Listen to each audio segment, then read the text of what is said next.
This is Scott Nelson, who is facing first-degree murder charges after killing a nanny in Orlando, Florida. So you committed the worst possible crime. Nelson was recently released from a 25-year prison sentence for a bank robbery. After he was let go from his painting job, he decided to plan another robbery. Nelson broke into a house with a knife where a nanny was working as a caregiver. He kidnapped her, threw her in the trunk, and drove to a local ATM so he could withdraw cash. Nelson then drove to a remote location and stabbed her to death before ditching her body and the car, where he was later arrested. On trial, Nelson argued that the government was to blame. You bought zip ties? Yes, I did. You bought duct tape? That'd be correct. You bought a knife? I sure did. I bought that material because I had a plan in mind of how I was going to survive being thrown on the street again for what, the third or was it the fourth time by the government? And you know, you kick a dog enough times, they tend to bite back, and really, they just don't care anymore.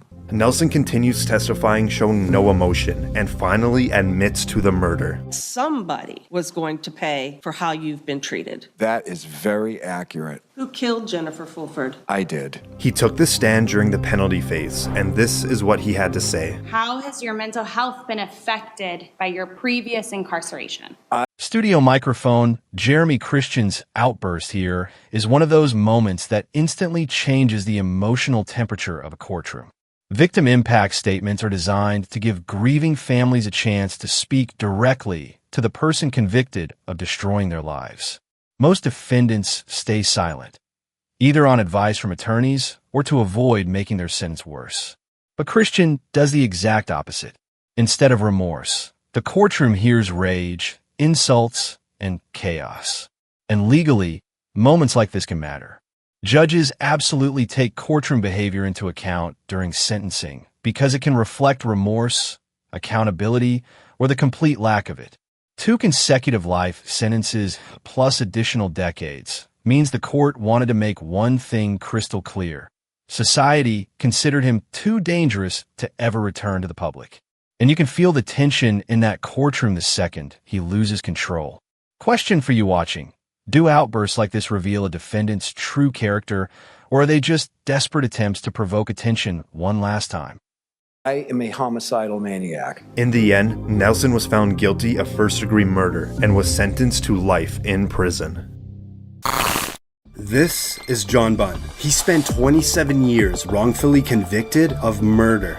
I'm an innocent man, Your Honor, and I have always been an innocent man. While living in Brooklyn, New York, Bunn was only 14 years old when he was arrested by NYPD detective Louis Scarcella. Bunn later spent 16 years behind bars and then 11 years out on parole, where he still fought to prove his innocence.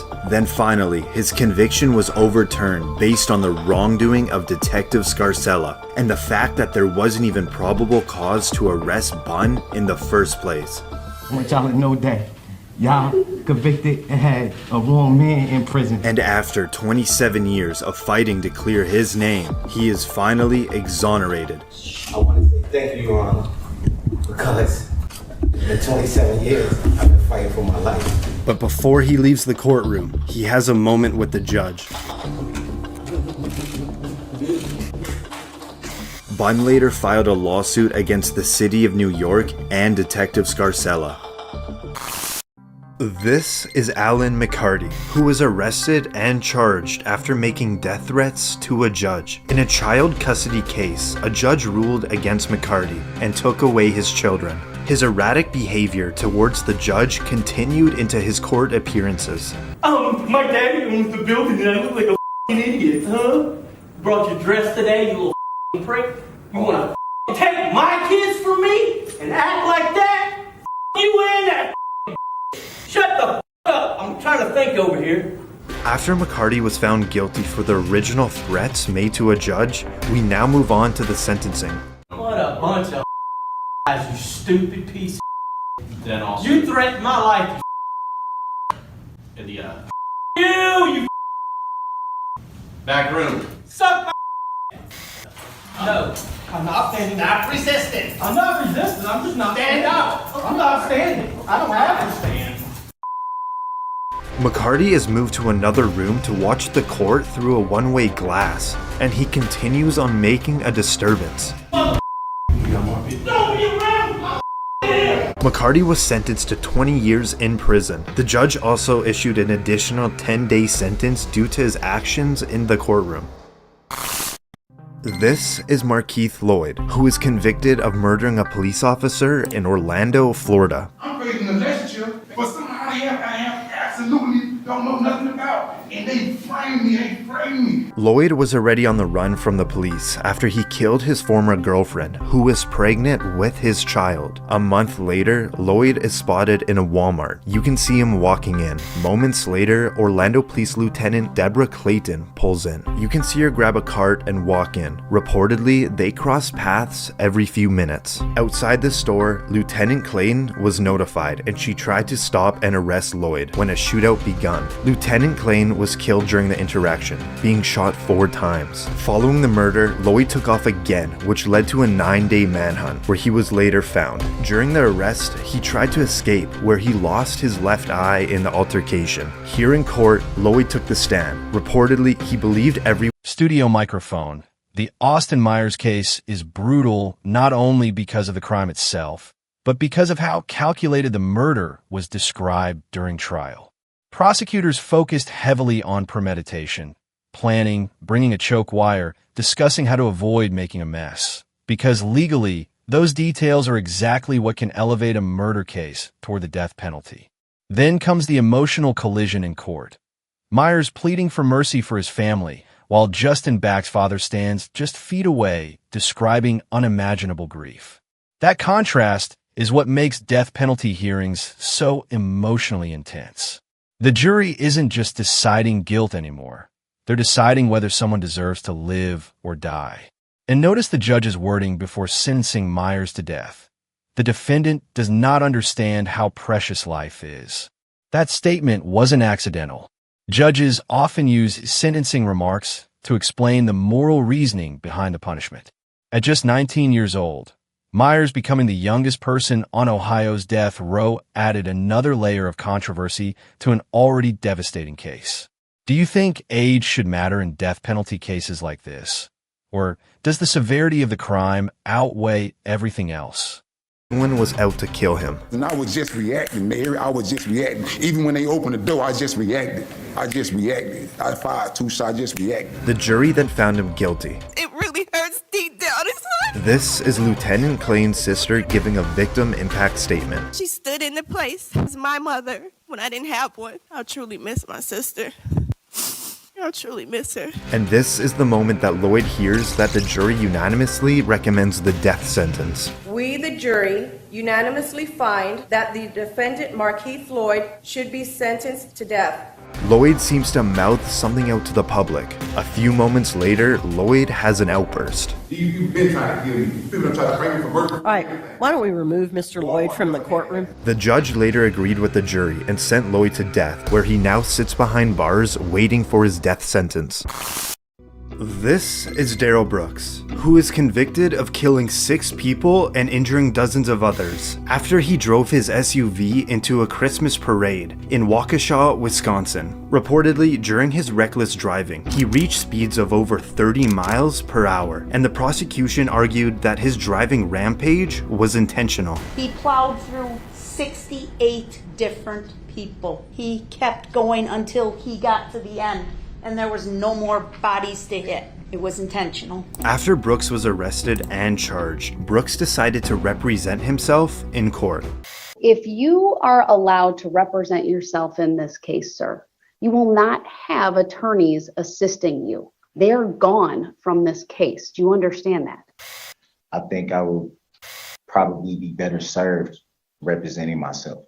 Throughout the trial, Brooks was removed multiple times for constant interruptions and outbursts. It was here that his real personality was shown when he starts to laugh during a witness testimony. He told Erica that he was gonna find her and he was gonna kill her. Now, back in the courtroom, Brooks has an outburst as he didn't like how the district attorney pronounced the word defendant. I would like to provide by the defendant and the court. So that had to be said. The defendant. I got one ear that work, and I heard that. This is to benefit you, that so it's you not. understand Ain't none of this your to benefit witness. me. Studio microphone. Michael Swanson's courtroom footage is chilling for one major reason: the complete emotional disconnect. Prosecutors argued these murders weren't impulsive panic killings during robberies. They believed the murders themselves were part of the objective. And when investigators hear a suspect calmly describe feeling a little powerful after pulling the trigger, that becomes incredibly damaging testimony in court. Then you have a victim's daughter delivering a heartbreaking statement while Swanson barely reacts. For families, victim impact statements are often about reclaiming a voice after unimaginable loss. But sometimes the defendant's reaction, or lack of one, becomes the most disturbing part of all. The judge calling him dangerous and unpredictable was significant because sentencing isn't only about punishment. It's also about future risk to society. And tragically, for years later, Swanson allegedly slit another inmate's throat in prison, reinforcing exactly what the court feared. Cases like this make people ask a difficult question. Can some individuals truly be rehabilitated, or are there crimes and behaviors that permanently cross that line? And now, Brooks is clearly frustrated. He decides to have a stare down with the judge. I need to take a break. This man right now is having a stare down with me. It's very disrespectful. He pounded his fist. Frankly, it makes me scared. The jury quickly found Brooks guilty of all 76 charges against him, and he was given 6 life sentences, plus more than 700 additional years in prison. This is Jaleel Smith Riley in a Cincinnati, Ohio courtroom, who police say confessed to a robbery killing a 20-year-old woman and seriously wounding her boyfriend. Portia Brooks was in her car with her boyfriend Aaron Martin when Smith Riley came up to her car with 2 others looking to rob them. When Smith Riley found out Martin didn't have any cash, he was shot in the head, leaving him with permanent brain damage. Smith Riley then shot at Brooks, which killed her 3 days later. Sorry. Go back on with This is what I come up with this. This is somebody that feels genuine remorse. This is somebody that thinks about this every day, and he knows that he can't go back in time and undo what he did. Now, Portia Brooks' mother delivers a victim impact statement. But he killed me mentally, emotionally.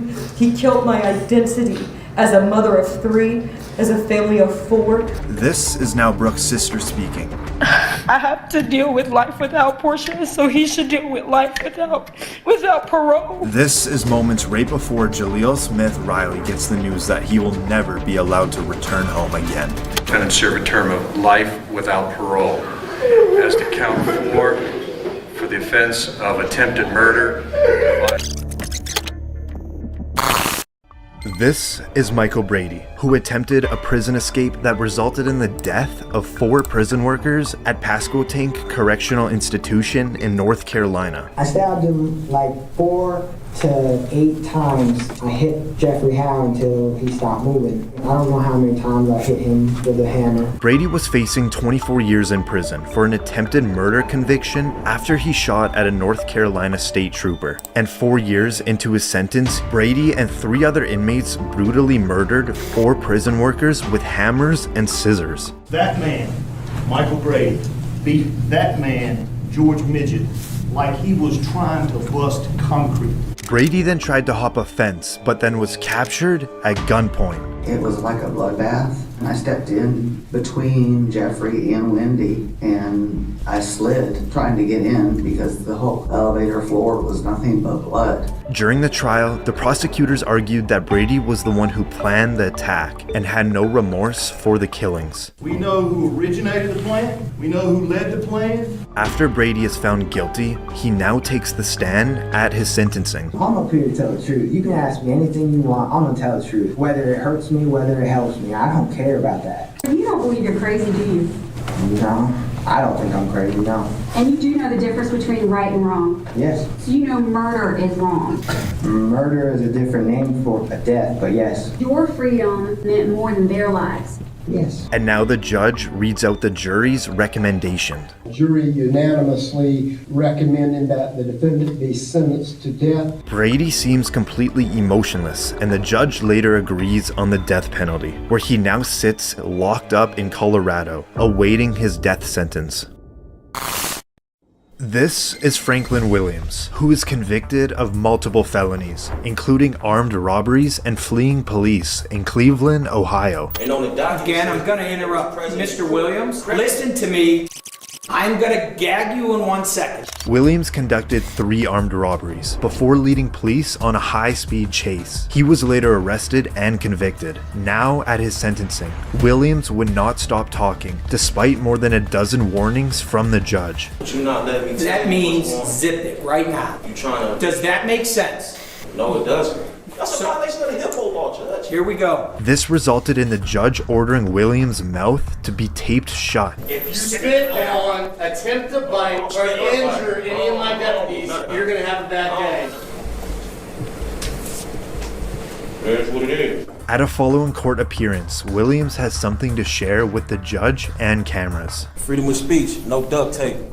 With the hashtag. Aside from all the interruptions, the judge can hand down Williams' sentence. You faced a potential maximum consecutive sentence of 134 years. I ordered a 24-year sentence. After Williams received a 24-year prison sentence, the judge later apologized for the duct tape and threw out that sentence. He then appointed a new judge, where she sentenced him to 33 years behind bars. This is Martez Abram, who is convicted on 2 counts of murder for the killings of 2 Walmart employees in South Haven, Mississippi. Abram had worked at the Walmart but was faced with a suspension after he apparently had a knife on him in the store. The day he was suspended, he returned to the store with multiple weapons and opened fire, killing store managers Anthony Brown and Brandon Gales. He was laying on the ground with his eyes open, and I ran up to him and I looked at him. I said, Anthony, honey, please say KC one more time. He also shot an officer who survived due to his bulletproof vest. Once I got out of my vehicle, I heard gunshots and I felt the pressure of the bullet hit my back. He was arrested on site. Now in court, Abram admits to all crimes. That's you, isn't it, sir? Yes. Look at it, please, sir. Yes. Mr. Gale is on the floor going down at this point, isn't he? Yes. Okay, and that's you shooting him, right? Yes. Look at the screen, sir. Yes. That's you shooting him? Yes. And you admit that you shot him in cold blood? Yes. You shot him again, didn't you? Yes. After that, you went back to the toilet paper aisle, didn't you? Yes. This is one of the victim's wife delivering a victim impact statement. You took Anthony from me on the exact day 20 years earlier that we had our first date. And now this is when the judge will decide Abram's fate. In count 1, I will sentence you to death. Count 2, you will be sentenced to death. In count 3, you will be sentenced to life in the penitentiary. As Abram hears that he will be receiving the death penalty, he stands silently, where he now sits on death row awaiting his execution.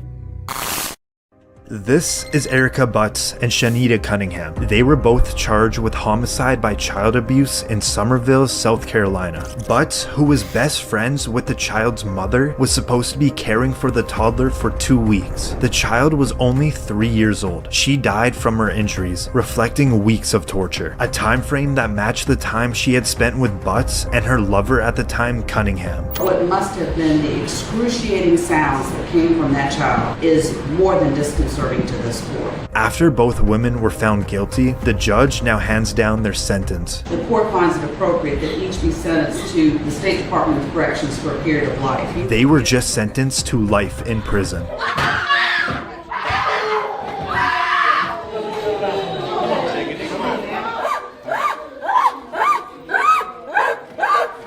Butts and Cunningham are reportedly at separate prisons serving their life sentences. This is Keith Ferguson from Kalkaska, Michigan. He was set to court for 12 felony counts, including kidnapping and murder.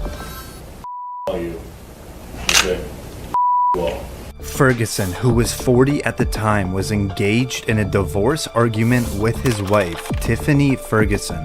when he began to suddenly beat her, followed by fatally shooting her in front of their 4 children. He then hauled the children over to Tiffany's parents' house, where he fatally shot his father-in-law. Studio microphone. Ryan Stone's case almost feels unreal because it played out like an action movie in real time on live television. High-speed chases already carry enormous legal consequences, but once you add injuries to officers, child endangerment, multiple carjackings, and reckless driving across several counties, the charges start stacking fast. That's how defendants end up with sentences that sound shocking numerically, like 160 years. It doesn't necessarily mean the person will live that long in prison. It means the court imposed consecutive punishments for multiple serious offenses. What really stands out here, though, is Stone talking about wanting to get paid because the chase made international news. Prosecutors often use statements like that to argue a defendant lacked remorse or treated the crime like entertainment. Then later, his defense pivots toward emotional stress and drug withdrawal. And honestly, this case shows how quickly reckless decisions can spiral completely out of control. One moment you're fleeing police, the next your entire life is defined by a viral crime spree broadcast across the world.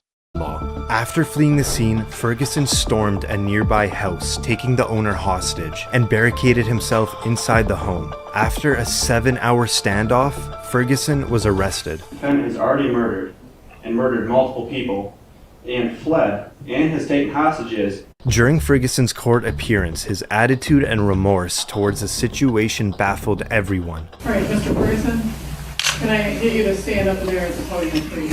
All right, I need to have you raise your right hand for me.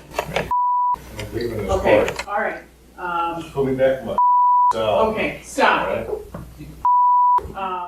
At his sentencing, Tiffany's best friend gives a victim impact statement, saying she always felt that Keith would hurt his wife. I knew one day he would kill her. She would always reply, "He loves his kids too much. He won't kill me. He loved them so much, he murdered their mother and grandfather." When asked about his children, Ferguson never desired to see or speak to them again. The judge responded by saying, "You may not meet the clinical definition of insanity, but there's clearly something fundamentally wrong with you." Ferguson was given a life sentence without the possibility of parole. I'll see y'all in hell. This is Randall Moore. He is facing 3 life sentences for crimes against his former wife, Therese Ann Lynch.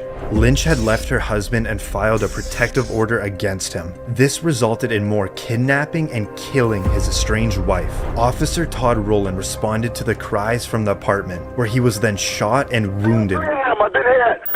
Okay, 303 Adams been hit, officer down. Suspect's armed with 20 shells. Advises nobody come to the door as he will shoot again. Shortly after, Moore had a phone call with a 911 dispatcher. Listen as he explains his motives. I didn't want to do any of this. Okay.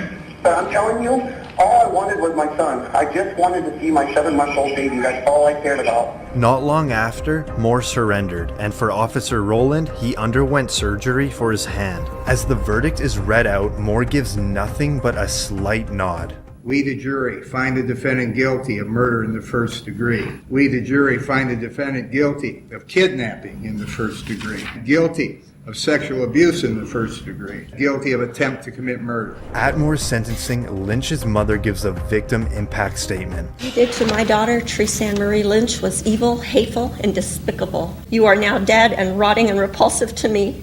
Read the journal she wrote. She hated you. Thank you, Judge. She hated you. Thank you. You're a loser. Moore refused to apologize for his actions, saying he had no remorse for what happened. And I'll tell you point blank, I have not 1 ounce of remorse for Therese Ann's death. It could have all been prevented.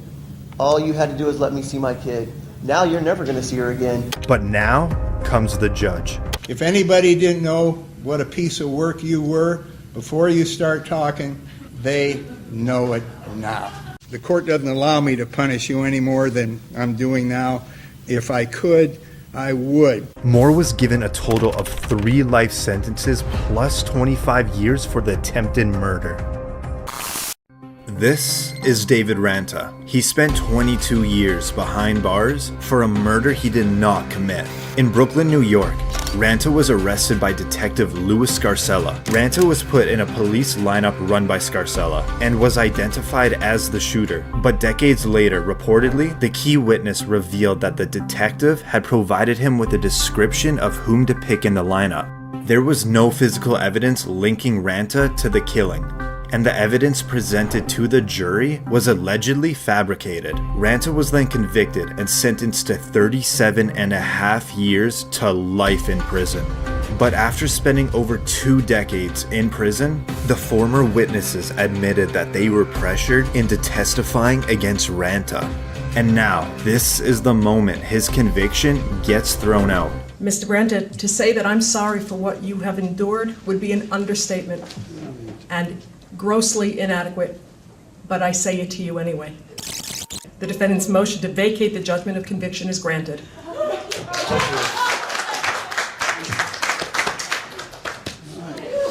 After his handcuffs were removed, he hugged his family. With all he owned thrown over his back, he walks out a free man.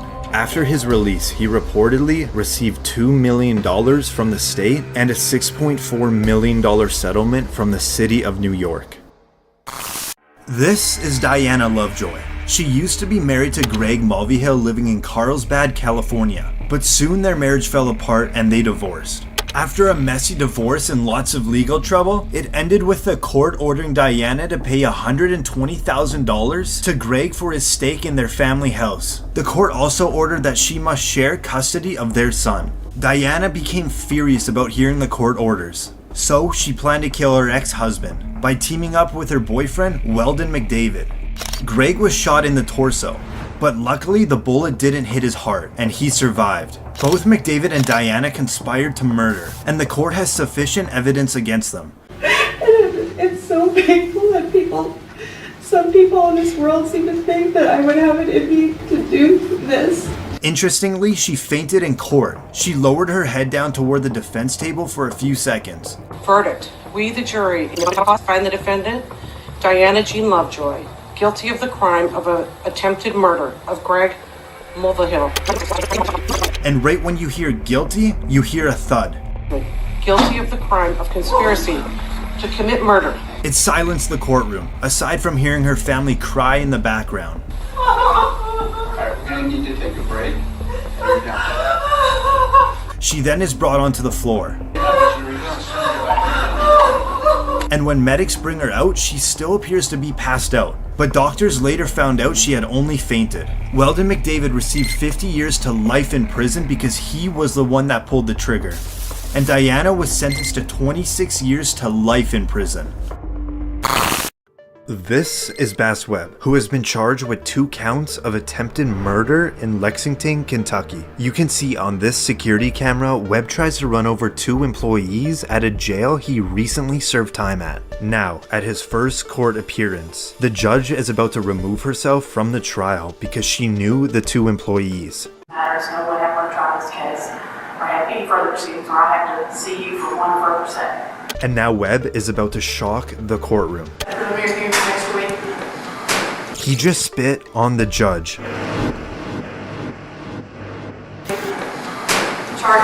The judge wipes the spit off and then kicks him out of the courtroom. Turns out Webb has a very dark past. When he was behind bars, he was charged for the murder of 2 different girlfriends. He was found guilty of the killing of the first girlfriend. Now he's on trial for the second. Webb showed up to court with a tattoo on his head that listed people he wanted to kill. At the bottom was 3 rats crossed out. During the trial, Webb showed no remorse and the jury found him guilty. The judge sentenced Webb to life in prison for his crimes. This is Camia Gamet, who is charged with the murder of her boyfriend in Jackson, Mississippi. Reportedly, the attack happened during an argument between the 2 individuals and ended with the boyfriend being violently stabbed to death. Gamet was arrested on first-degree murder charges. In court, Gamet would claim her murder was in self-defense and her boyfriend was attacking her. But in the end, she was found guilty of murder. The way I was portrayed, mostly everything was lies. There was a little bit of truth, but mostly I was convicted off hospitalized. We now move into the sentencing, where Gamut reportedly kept interrupting the judge. You're gonna shut your mouth or I'm gonna have some duct tape put on it. With Gamut showing no remorse, the judge had some final words. You stabbed, you stabbed, you stabbed, you stabbed until he was dead. I agree with the family. I hope you die in prison as well. You know, if this was a death penalty state, you'd be getting the chair. In the end, Gamut was sentenced to life in prison without the possibility of parole. This is Kyandria Cook, who was found guilty of carjacking charges in Volusia County, Florida. 18-year-old Cook and her then 17-year-old boyfriend had used a dating app to set up a carjacking, where the boyfriend reportedly shot the victim, leaving him seriously injured. After fleeing the scene and being on the run, the pair attempted another carjacking just 2 days later, but they were arrested. Now in court, Cook stands in front of the judge for her involvement in the theft and shooting. Keeps you guilty of all 3 charges, sentence you to 20 years in state prison. That is Cook's mother that can be heard crying.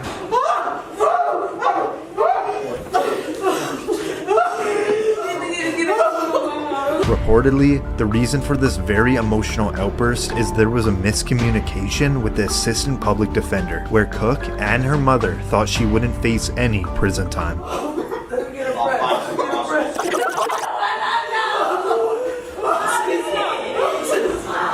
Cook's sentence was later reduced to 11 years in prison. This is Joel Delgado. He's currently being brought to the Pulaski County Courthouse in Little Rock, Arkansas. He's brought into court to face multiple charges, including residential burglary and theft of services. Reportedly, during his arrest, he claimed he was injured, so he was brought to a hospital. Now, the sheriff deputy is currently escorting Delgado into the courthouse to face his charges. But steps before they enter the door, Delgado loses his shoe, which just might be a distraction for his getaway plan. What'd you say, OJ? Hey, you see a shoe back there? Where is it? With Delgado being in a neck brace and a wheelchair, it appears he can't walk, but he sure can run.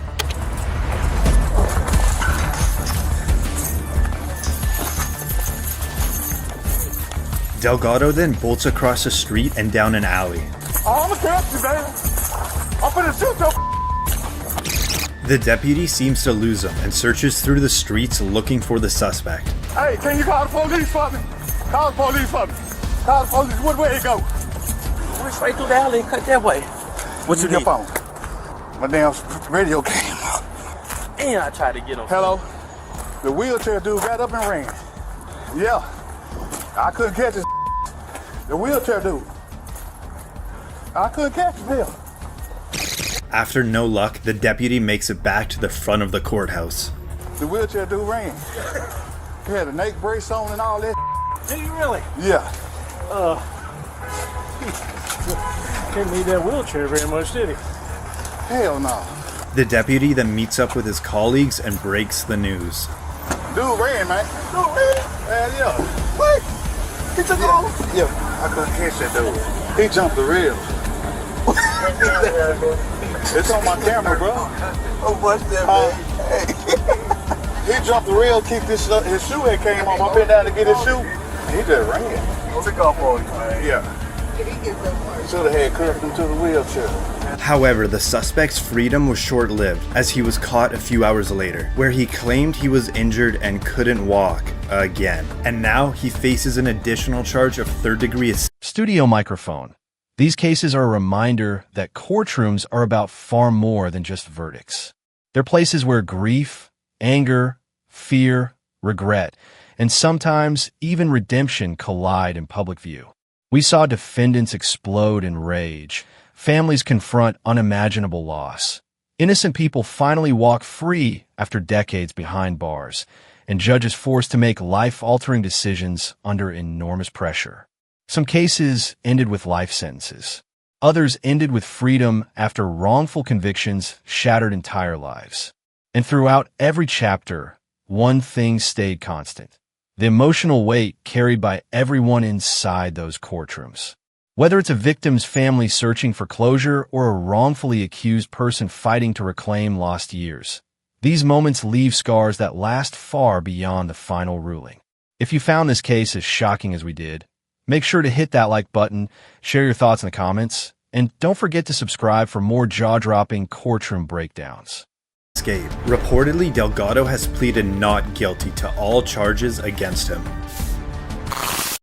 This is Ronnie O'Neill. He is a double murder suspect in Riverview, Florida. If you think I'm here to play around with y'all, God damn it, I'm not. O'Neill was 29 when he fatally shot his then-girlfriend Kenyatta Barron. Following this, he murdered their own daughter by striking her multiple times with a hatchet. She was only 9 years old.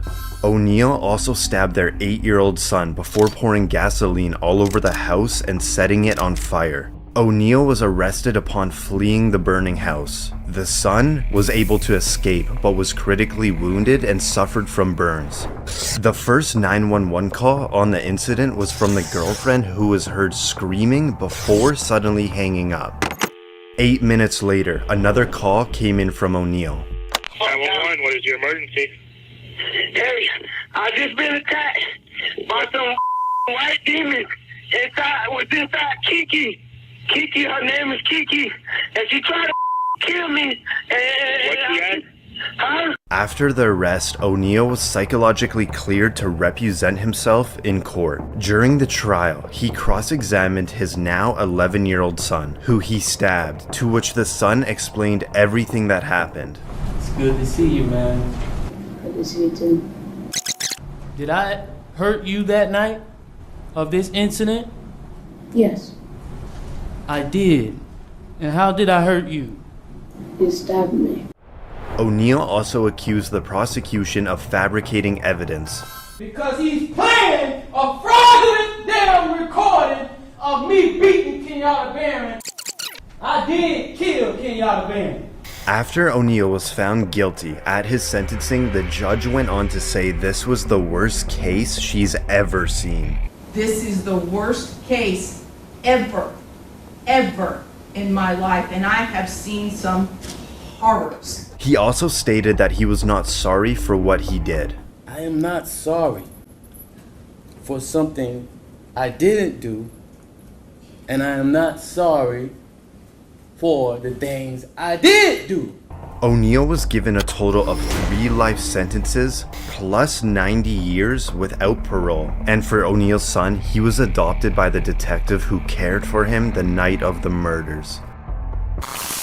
This is Esteban Carpio. The police were questioning him for the stabbing of an 85-year-old woman in Rhode Island. In the interview room was Carpio and 2 detectives. One of the detectives left the room to get water for Carpio, leaving just him and Detective Sergeant James Allen in the room. Carpio grabbed Allen's gun and then shot him twice, killing him. He then jumped out of a window which was 3 stories high and made a run for it, but was apprehended just 45 minutes later. At his arraignment, Carpio came in wearing a mask designed to stop the offender from spitting and biting at others. With also his face being in rough shape, it stunned the courtroom. It wasn't so much Carpio with the shocking reaction, more so his family members, making accusations of police brutality.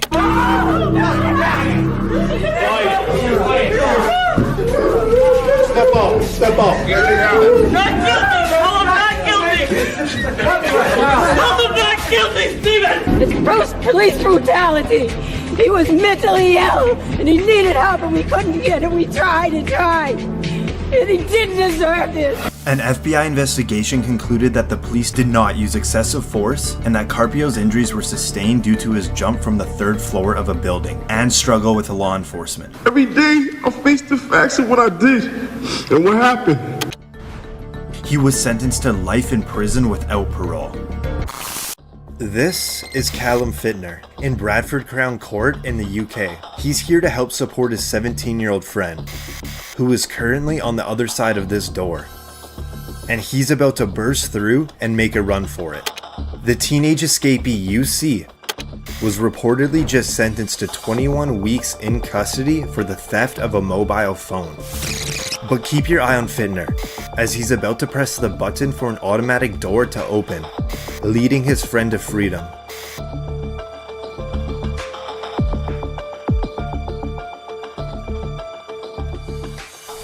First goes the teenager, Then 1, 2, 3, 4 security officers chasing the suspect, and it appears Fittner takes a different route out of the building. The teenage phone bandit makes it out of the courthouse and is gone, and it appears the security officers lost him. And for Fittner, he walks out casually, hopping down the steps like nothing ever happened. The teenager was on the run for 2 days when he was arrested and sentenced to an extra 6 months in jail for the escape. Fittner pleaded guilty to aiding and abetting his friend's escape and was jailed for 3 months. This is Jessica Groves, who along with her husband, Daniel Groves, are both charged with the murder of their own 2-month-old child in Portsmouth, Ohio. Tell the jury how you killed this baby. It was an accident. Not your excuse. How did you murder this baby? How did you cause these injuries? Reportedly, when the father found the child unresponsive, he later testified he didn't alert authorities because his wife threatened to blame him. That's when the child's body was found at the bottom of a 30-foot well inside a milk crate, wrapped in plastic. Reports found that the child suffered fractures to his skull, arms, ribs, and leg. The mother and father had initially pleaded not guilty, but in a shocking twist, Miss Groves takes full responsibility for the killing of the child. Jessica, did you, and you only, cause the death of your son, Dylan Groves? Yes. Did Daniel Groves participate in the killing of Dylan? No. Was Daniel Groves aware of any of the injuries that you caused that may have led to his death? No. Did you hide all injuries that you caused Dylan from your husband? Yes. Prosecutors initially claimed they were both responsible for the child's death, and now they demand the truth. How did you murder this baby? How did you cause these injuries? I have sit here and admitted. Answer the question, please. How did you cause these injuries? It was an accident. Not your excuse for what happened. How did you cause these injuries? By dropping him. How did you cause that first 2-inch skull fracture? I don't remember. I've admitted to my guilt. How did you? And I have to live without my children. I'm done talking to you. You are talking to me because you're sitting on the witness stand. Tell them how you caused that injury. Miss Groves is unable to remember how the child was killed, but she claimed she is the sole reason for the child's murder and acted alone. My client, Jessica Groves, was and still is a drug addict. There is no doubt about that fact. She, and she alone, caused the injuries to Dylan Groves, which led to his death. She murdered Dylan Groves. Groves was found guilty on all 11 counts and was given life in prison with no possibility of parole. Her husband was cleared of aggravated murder, but he was found guilty on the remaining 10 charges and was sentenced to 47 years to life in prison. This is Kimberly Long, who was sentenced to 15 years to life in prison for a murder she never committed in Riverside, California. Long arrived home and discovered her boyfriend dead. She immediately called 911. Despite being the person who found the dead body, Long ended up becoming the lead suspect. She was soon convicted of second-degree murder and sent to prison. But 7 years later, forensic evidence showed that her boyfriend died long before she had arrived at the scene, and there was DNA of an unknown male at the crime scene. The conviction now gets overturned. The judgment of conviction is vacated and a new trial will be ordered. Long is now outside of prison.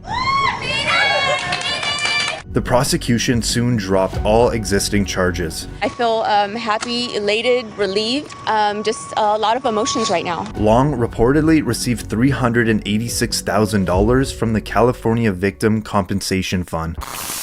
This is Anthony Kirkland, who is a convicted serial killer in Cincinnati, Ohio. They say I am evil and a monster. They're right. Even my mom hated me, but I don't blame her. Kirkland had previously served a 16-year prison sentence for the killing of his ex-girlfriend. A few years after his release, Kirkland began his killing spree. Over a 3-year period, he killed 4 women, 2 of them being teenagers. Kirkland was arrested after his 4th murder, as he was caught with one of the victim's watch and iPod, which made him a lead suspect. Eventually, police were able to pin all the murders to Kirkland. Now in court, as the charges are being read out, Kirkland is facing the death penalty, and next, he appears to faint. Count 4, aggravated murder. Kirkland was later found guilty on all charges and sentenced to death. He is currently on death row awaiting his execution at the Chillicothe Correctional Facility.